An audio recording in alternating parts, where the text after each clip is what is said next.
Ngayong araw nga pala ay sobrang saya ko. Kasi naman hindi lang isa, hindi lang din dalawa, hindi lang din tatlo, at lalo hindi apat lang, kundi 7 groceries na natanggap namin. Kung sa groceries, hindi na din isang sakong bigas. Kung hindi 2 sakong bigas na natanggap namin. Diba? Grabe, napakadami. Maagang pamasko nga pala to para sa aming mga taga Laguna.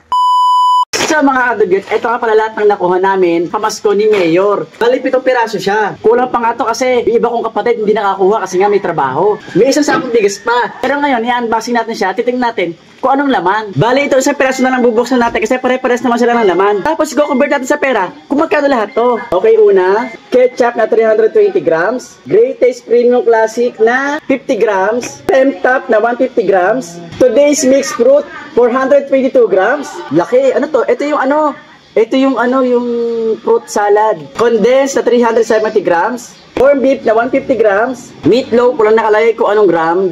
Pero parehas lang sila. Tapos, itong panggawa ng spaghetti para sa Pasko, kaya Noche Buena. Tapos, ito naman yung bag, ang ganda. O, pwedeng gamitin ito pang shopping. Ayan, ito ang laman ng isang bundle. Ngayon, convert naman natin sila sa pera. Kung magkano to? Okay, so ayon sa aking research, itong UFC ketchup ay 33 pesos. Tapos, itong Great Taste Premium Classic na 50 grams, 47 pesos. Next, itong cream top na 150 grams, siya ay 43 pesos.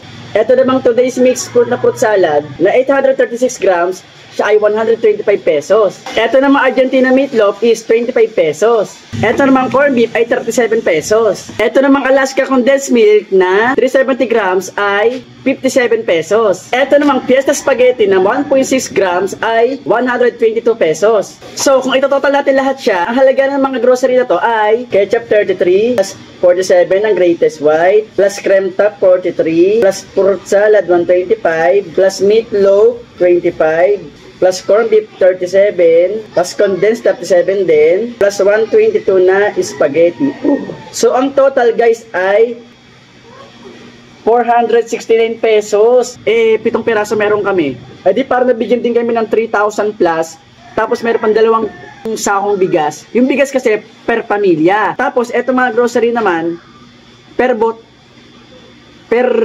Pagkatapos ko nga pala ipakita yung mga laman ng bundle na grocery. Kinuha ko na nga pala yung parte ko. Ito nga pala isang sa akin. Isang groceries kasi sa bawat sa isang tao. Ito nga pala isa ay Kiboy Ubo. Pero syempre sama-sama lang naman kami sa bahay kasi amin hindi mapupunta yan. Itong isang peraso naman para kay mama. Si ate nga pala hindi nakakuha kaya kami ang kumuha para sa kanya. Kaya isa sa kanya. Isang bundle din ng groceries para naman sa asawa niya. Ito na nga nalaman eh. Sa yung kanila merong Eden cheese. Hindi ko alam kung bakit yung unboxing ko wala. Ang dami lang pagpipilian ko. Yung napili ko pa yung walang Eden cheese. Pero okay lang yun. Thankful pa rin naman ako. O siya ay nga pala yung pamasko handog na nakuha namin para sa aming mga taga Laguna. Ilang araw pa bago magpasko pero nakatanggap na kaagad kami ng pamasko. Ayo, taga saan kayo? Nakatanggap na rin ba kayo ng pamasko sa lugar nyo? Oo, patingin nga sa comment section. Merry Christmas everyone! Yeah!